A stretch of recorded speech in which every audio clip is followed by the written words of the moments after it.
Reflexões do livro de Atos dos Apóstolos. Tema de hoje: a autoridade do Pai ante o Filho e o Espírito Santo. Convido você, nessa nossa viagem pelas páginas do livro de Atos dos Apóstolos, a abrir comigo em Atos capítulo 1, versículo 7, que diz: Jesus respondeu: não cabe a vocês conhecer tempos ou épocas que o Pai fixou pela sua própria autoridade.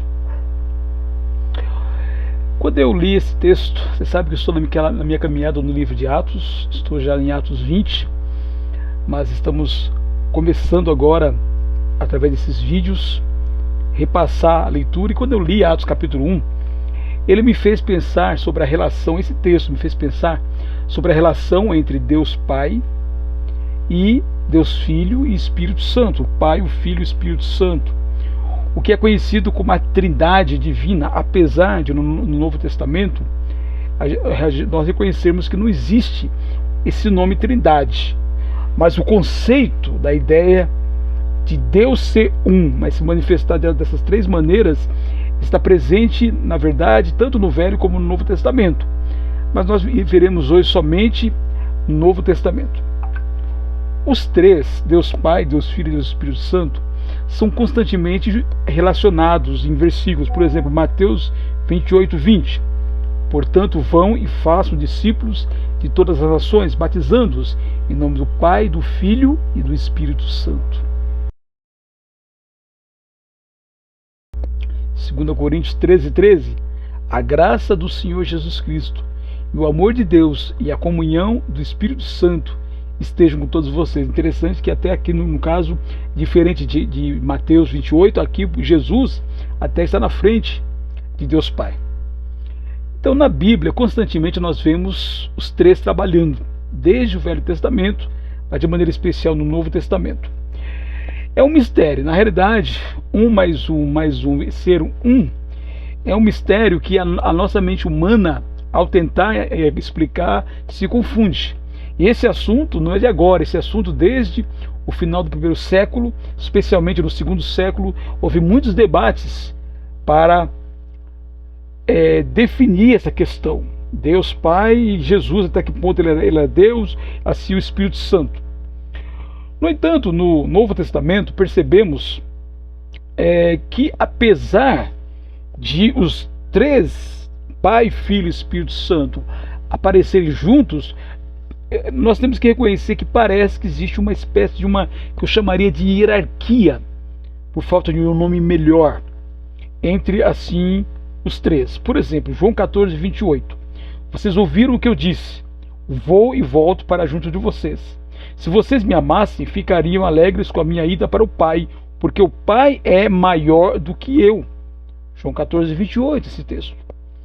Alguém poderia argumentar, mas Jesus está falando aqui na condição de homem, porque ele ainda realmente, Jesus abriu mão de parte da sua glória. Filipenses capítulo 2 assim fala isso, de 5 em diante fala isso. Então alguns pensam que é isso, mas mesmo assim pode ser. Mas olha só o texto falando do futuro, 1 Coríntios capítulo 15, 27 a 28, que diz: porque ele sujeitou todas as coisas debaixo dos seus pés. Está falando dos pés de Jesus. E quando diz que todas as coisas lhe estão sujeitas, certamente exclui aquele que tudo lhe sujeitou, ou seja, Deus Pai. Quando, porém, todas as coisas lhe estiverem sujeitas, então o próprio Filho também se sujeitará àquele que todas as coisas lhe sujeitou, para que Deus seja tudo em todos. 1 Coríntios 15, 27 a 28. Pois é. Você que está me ouvindo, que está me assistindo, pode até me acusar de que eu estou assim, ensinando aquilo que aquele grupo religioso chamado Testemunho de Jeová ensina, mas não. O Testemunho de Jeová, eles ensinam que Jesus é a primeira criação de Deus, que o Espírito Santo é apenas uma força, que Jesus é uma criação, tanto que eles até foram ousados, que eles criaram uma tradução deles, a tradução do Novo Mundo, em que o capítulo 1 de João capítulo 1, versículo 1, que nas nossas Bíblias está: no princípio era o verbo, e o verbo estava com Deus, e o verbo era Deus. No texto dele está assim: no princípio era a palavra, ou verbo, e a palavra estava com Deus, e a palavra era um, aí tem um fora, em colchetes, Deus, com letra minúscula. É uma aberração essa tradução, mas é a maneira como eles entendem Jesus como um Deus menor, uma coisa meio semelhante ao que acontecia com os gregos, né, que tinha os Zeus, que era o Deus supremo, e tinha os semideuses. Então, para o testemunho de Jeová, Jesus seria o que? Uma espécie de um semideus. Portanto, mas não é isso que os demais textos, que muitos textos no Novo Testamento falam. Jesus é Deus, faz parte da Trindade, e nós podemos ver isso em outros textos bíblicos, como João 3, que diz que todas as coisas foram feitas por meio dele e para ele. Todas as coisas foram feitas por ele, para ele, e sem ele nada do que foi feito se fez. É estranho. É estranho, porque ele está falando do verbo que se fez carne e habitou entre nós. Então, no Gênesis 1, quem está criando tudo é Deus Pai. Então, não tem como pensar que nesse texto, que é um texto que fala da criação, mas aqui está se aplicando a Jesus. Você quer ver um outro, Colossenses 1,15, que diz que Jesus é a expressão exata de Deus. E Hebreus capítulo 1, versículo 8 a 12, é um texto que fala exatamente o próprio Deus Pai chamando o teu cetro, ó Deus. Leia esses textos, e nós não temos tempo de ler esses textos assim com cuidado, mas leia Hebreus 1, de 8 a 12. Então, agora é lógico que, como eu voltando a falar, parece haver uma certa hierarquia entre os três. Mas a hierarquia entre os três é que nós temos dificuldade com essa palavra hierarquia. Hierarquia para nós significa alguém menor, alguém sujeito, alguém assim com menos importância. Mas olha só o que o apóstolo Paulo diz em 1 Coríntios 11:3. Quero, porém, que saibam que Cristo é o cabeça de todo homem, e o homem é o cabeça da mulher, e Deus é o cabeça de Cristo. Percebeu? Quando a Bíblia fala, por exemplo, naquela relação de homem e mulher, que alguns textos falam de submissão, é esse tipo de submissão. Não é menos importância, são funções diferentes. Então, nesse sentido, o filho tem funções diferentes do pai, apesar de ser tanto Deus como pai. Jesus, muitas vezes, ele falava para as tempestades, pare, ele não orava pedindo para que Deus parasse, ele mesmo falava, pare, assim, cure. Ele dizia, olha, antes que pode ir porque o seu servo está curado. Então, você pode ver que Jesus, ele tinha realmente muitos, assim, os atributos de Deus enquanto ele estava entre nós. Apesar de ele ele abriu mão de parte dos atributos, ele continuou com muitos deles. E vejamos mais uma vez nas palavras do Senhor Jesus. Mas a respeito daquele dia ou da hora, ninguém sabe, nem os anjos no céu, nem o Filho, senão o Pai. Então, pelo menos até a volta de Jesus para o céu, somente Deus Pai tinha ciência da volta do seu Filho, a segunda vinda do seu Filho. Percebeu? Então, inclusive esse texto é importante, porque Jesus ele deu algumas dicas sobre a volta dele, mas ele não deu mais dicas porque ele mesmo não sabia.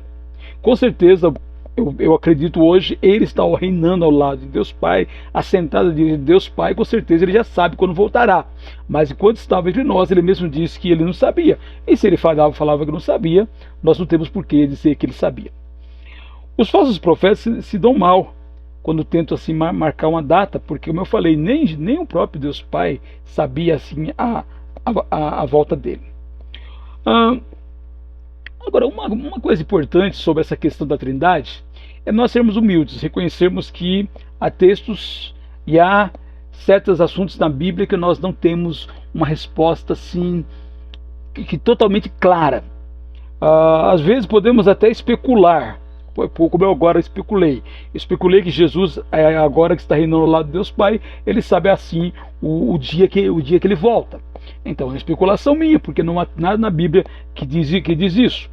Portanto, naquilo que nós não temos certeza, que a Bíblia não é clara, é sinal que Deus não quer que nós saibamos.